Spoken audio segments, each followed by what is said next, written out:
Top quality और consistent performance के लिए सिर्फ सिल्वर पंप्स एंड मोटर्स, नाम याद रखना। ઉત્સાહ જોવા મળી રહ્યો છે। અમદાવાદમાં કોલ્ડપ્લે કોન્સર્ટ હવે 2 દિવસ યોજાવા જઈ રહી છે। 25મી જાન્યુઆરીની ટિકિટ જ્યારે હાઉસફુલ થઈ ગઈ અને 26મી જાન્યુઆરીનું બુકિંગ અત્યારે ફિલહાલ શરૂ કરવામાં આવ્યું છે, ત્યારે ઓનલાઈન પ્લેટફોર્મ પર કોન્સર્ટનું બુકિંગ ફૂલ થઈ ચૂક્યું છે। બુક માય શો પર કોન્સર્ટનું બુકિંગ શરૂ કરવામાં આવ્યું હતું, પરંતુ બુકિંગ શરૂ થતાની સાથે જ અત્યારે વેઇટિંગ 3 લાખને પાર છે। ટિકિટ ન મળતા કાળા બજારિયાઓ પણ હવે એક્ટિવ થશે તેવી વકી છે। નમો સ્ટેડિયમની ક્ષમતા કરતાં પણ 3 ગણું વેઇટિંગ અત્યારે ફિલહાલ જોવા મળી રહ્યું છે।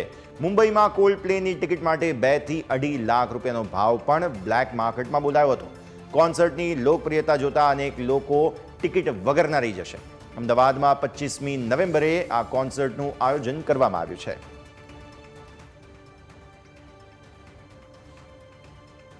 બ્રિટિશ બેન્ડ કોલ્ડપ્લેનો કોન્સર્ટ અમદાવાદમાં યોજાવાનો છે। આગામી 25મી જાન્યુઆરી 2025ના રોજ નમો સ્ટેડિયમની અંદર આ કોન્સર્ટ થવાનો છે, ત્યારે તેની ટિકિટોનું વેચાણ જે છે તે બુક માય શો પર શરૂ થઈ ચૂક્યું છે। આપણે દર્શકોને બતાવશું કે કઈ રીતે તેઓ બુકિંગ કરી શકે છે। અગાઉ પણ જે મુંબઈમાં શો થવાનો હતો તેની ટિકિટ 30 જ મિનિટની અંદર વેચાઈ ચૂકી છે। બુક માય શો પર આ કોલ્ડ પ્લે જે છે તે ટિકિટોનું વેચાણ શરૂ કરવામાં આવ્યું છે। ખાસ કરીને 25મી જાન્યુઆરી 2025ના રોજ સાંજે 6 વાગે આ 4 કલાકનો કોન્સર્ટ થવાનો છે અને બ્રિટિશ બેન્ડ છે, લોકપ્રિયતા પણ તેની ખૂબ જ જોવા મળી રહી છે। આ મેપ બતાવશું કે નમો સ્ટેડિયમનો આ મેપ છે, જેમાં જે પણ દર્શકો છે તે 2500 રૂપિયાથી શરૂ કરીને 12,500 રૂપિયા સુધીની ટિકિટ જે છે તે લઈ શકે છે। વિવિધ કોલમ્સ જે છે ત્યાં તૈયાર કરવામાં આવ્યા છે। બુક માય શો ઉપર આપણે ક્લિક કરશું અને જાણશું કે કઈ રીતે જે હવે તેનું આગળ સિસ્ટમ જઈ રહી છે। લોડિંગ ક્યુ જે છે તે દર્શાવવામાં આવી રહી છે, એટલે લોકો જે છે તે ક્યુમાં હવે પહોંચી ચૂક્યા છે। સમગ્ર જે મેપ તૈયાર કરવામાં આવ્યો છે તે પોતે કયા સ્ટેજ ઉપર બેસવા માંગે છે તેના ઉપરથી તેઓ ટિકિટની ખરીદી કરી શકે છે। જે સ્ટેજ તૈયાર કરવામાં આવ્યું છે તેની સામે જે છે સાઉથ પ્રીમિયમ જે છે તેનો જો ટિકિટનો જે ભાવ છે તે 12,500 રૂપિયા જે છે તે દર્શાવવામાં આવે છે। તો બીજી તરફ જે અપર સ્ટેન્ડ છે તેનો 2500 રૂપિયા ભાવ જે છે બતાવવામાં આવ્યો છે। હાલમાં લોડિંગ ક્યુ ઇન્ફો જે છે આવી રહ્યું છે।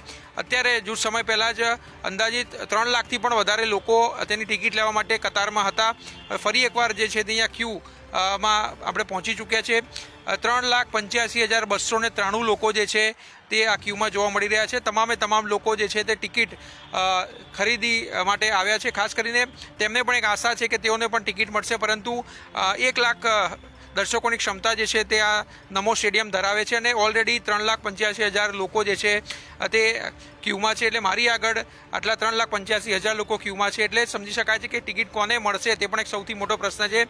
એક વ્યક્તિને ફક્ત ટિકિટ બુકિંગ કરવા માટે 4 મિનિટનો સમય આપવામાં આવ્યો છે અને વધુમાં વધુ એક વ્યક્તિ 4 ટિકિટ જ ખરીદી શકે છે, એટલે આની ટિકિટ મળવી પણ જે છે તે મુશ્કેલ છે। અને ખાસ કરીને જેને પણ ટિકિટ મળશે અને કાળા બજારિયાઓ જે છે તે પણ માર્કેટમાં ફૂટી નીકળવાના છે, કારણ કે મુંબઈમાં પણ 2-2.5 લાખ રૂપિયા ખર્ચીને લોકો જે છે તે ટિકિટ લેવા માટે તલપાપડ થતા હતા, ત્યારે અમદાવાદમાં જે કોન્સર્ટ યોજાવાનો છે તેમાં પણ કાળા બજારિયાઓ જે છે તે 2 થી 2.5 લાખ રૂપિયા અને કદાચ તેનાથી પણ વધારેમાં આ ટિકિટ વેચશે અને અનેક એવા લોકો પણ છે જે આટલા રૂપિયા ખર્ચીને કોન્સર્ટ જોવા પણ જશે। કેમેરામેન